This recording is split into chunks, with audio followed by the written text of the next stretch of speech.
അമ്മാമൻ ചൊല്ലാലെ വന്നോരസൂരർക്കു നന്മ വരുത്തിക്കൊടുത്ത കൃഷ്ണാഹരെ, പക്ഷിയായി വന്നതും പാമ്പായി വന്നതും ദുഷ്ടരെന്നറിഞ്ഞു വധിച്ച കൃഷ്ണാഹരെ.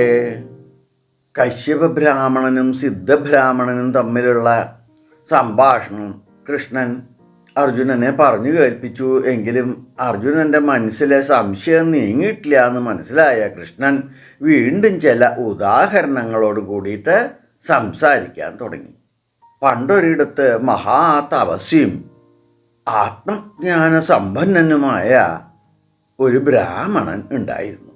എപ്പോഴും അദ്ദേഹം ബ്രഹ്മനിഷ്ഠയിലാണ് കഴിഞ്ഞുകൂടിയിരുന്നത്.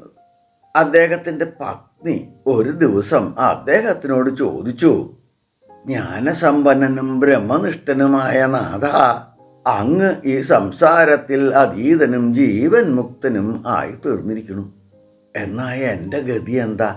അങ്ങ് പ്രാപിക്കാൻ പോകുന്ന കൈവല്യാനുഭൂതി എനിക്കും സാധ്യമാണോ? ഇത് കേട്ട ബ്രാഹ്മണൻ്റെ മറുപടി ഇപ്രകാരമായിരുന്നു: ദേവി, കർമ്മം ഉള്ളിടത്തോളം കാലം കർമ്മഫലം തന്നെയാണ് ആരുടെയും അനുഭവം. പതിയുടെയും പത്നിയുടെയും കർമ്മ സംസ്കാരങ്ങൾ ഒന്ന് തന്നെയാണെങ്കിൽ പത്നി പതിലോകത്തെ തന്നെ പ്രാപിക്കും എന്ന സത്യം ശ്രുതി സിദ്ധാന്തത്തിൽ അർത്ഥമാക്കുന്നുണ്ട്.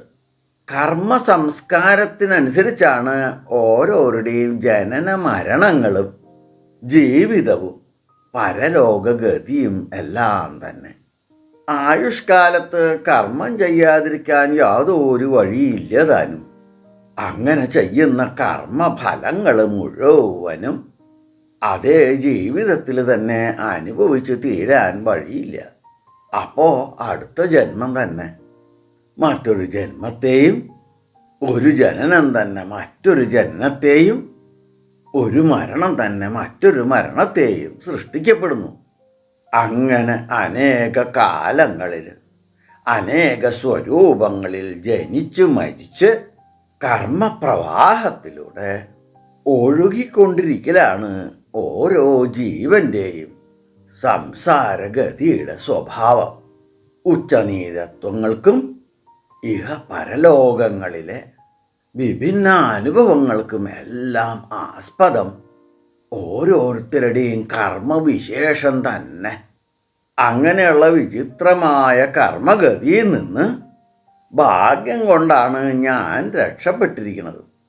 ഞാൻ ഇനി ജനന മരണങ്ങളെയോ ഇഹ പരലോകങ്ങളെയോ ഒന്നും പ്രാപിക്കാൻ പോണില്ല.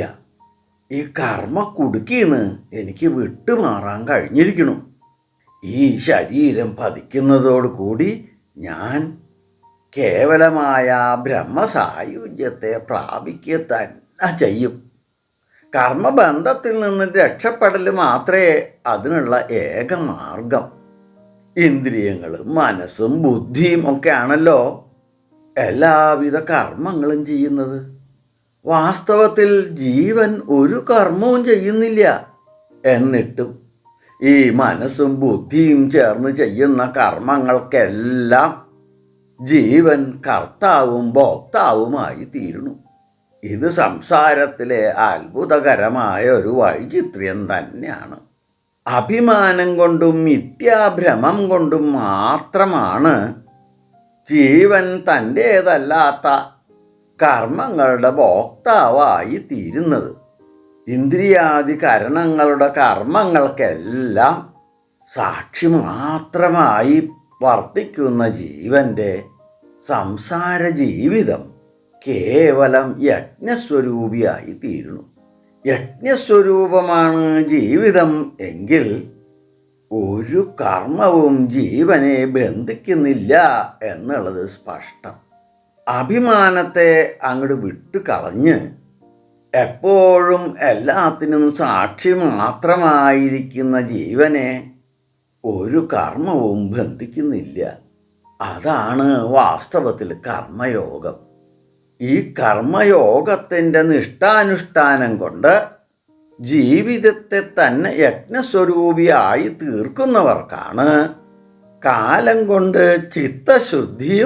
സത്വവൃദ്ധിയും ഉണ്ടാവുന്നത്.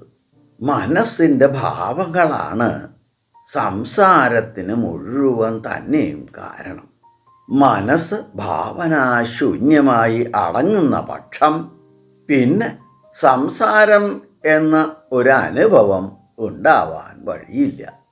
വളരെയൊക്കെ പഠിപ്പും അറിവുമുള്ള ജ്ഞാനികൾക്ക് പോലും മിക്കപ്പോഴും ഈ മനസ്സിൻ്റെ ഭാവങ്ങളെ അടക്കാൻ കഴിയുന്നില്ല.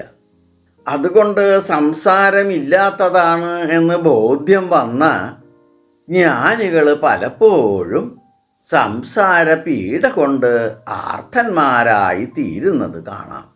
കാർത്യവീര്യാർജുനൻ, ജമദഗ്നി, ഭാർഗവരാമൻ ഇവരുടെ ഇതിഹാസങ്ങളെ നല്ലതുപോലെ മനസ്സിലാക്കിയാൽ മതി. ഈ കഥകൾ നമ്മൾ നമ്മുടെ ഭാഗവത കഥകളിൽ 46, 47, 48 എന്നീ ഭാഗങ്ങളിലായിട്ട് പറഞ്ഞിട്ടുണ്ട്. അല്ലയോ ദേവി, എല്ലാവിധ തപസ്സുകളും ദൈവിക അനുഷ്ഠാനങ്ങളും ഒക്കെ മനസ്സിനെ ജയിക്കാൻ വേണ്ടിയുള്ളതാണ്. അത് സാധിച്ചവനാണ് ജീവൻ മുക്തൻ. ഈ ജീവൻ മുക്തൻ അന്ത്യത്തിൽ പരമപദത്തെ പ്രാപിക്കുക തന്നെ ചെയ്യും. നിരന്തരമായ പരിശ്രമം കൊണ്ട് ഭവതിയും അങ്ങനെ ആവാൻ ശ്രമിക്കൂ. അർജുന, അങ്ങും ഈ തത്വസംഹിതയെ സഫലമാക്കി തീർക്കാൻ ശ്രമിക്കൂ എന്നിങ്ങനെ പറഞ്ഞ ഭഗവാനോട് അർജുനൻ ചോദിക്കുകയാണ്, ഭഗവാനെ, അങ്ങ് പറഞ്ഞ ആ ബ്രാഹ്മണനും ബ്രാഹ്മണ സ്ത്രീയും ഏതാണ്? അവരെവിടെയാണ്? അവരെക്കുറിച്ച് കൂടുതൽ അറിയാൻ എനിക്ക് താല്പര്യമുണ്ട്. അർജുന, തത്വത്തെ ഉപദേശിക്കുന്ന സമയത്ത് മിക്കപ്പോഴും ശ്രോതാവിൻ്റെ ബുദ്ധിക്ക് ദൃഢത വരുത്താൻ വേണ്ടി ഇതിഹാസങ്ങളും കഥാപാത്രങ്ങളും കൽപ്പിക്കപ്പെടാറുണ്ട്. ഈ ഇതിഹാസങ്ങൾക്കോ കഥാപാത്രങ്ങൾക്കോ അല്ല പ്രസക്തി തത്വസംഹിതയ്ക്കാണ്. ഞാൻ ഇപ്പോൾ പറഞ്ഞ ബ്രാഹ്മണൻ എൻ്റെ മനസ്സ് തന്നെയാണ്. ആ ബ്രാഹ്മണ സ്ത്രീ എൻ്റെ ബുദ്ധിയും ഞാനാകുന്ന പരമാത്മാവിനെ തന്നെയാണ് സാക്ഷി ചൈതന്യമായ പുരുഷനായും ഉപമിച്ചത്. തത്വോപദേശങ്ങളിൽ പറയുന്ന ഇതിഹാസങ്ങൾ മിക്കപ്പോഴും ഇങ്ങനെ തന്നെ ആയിരിക്കും.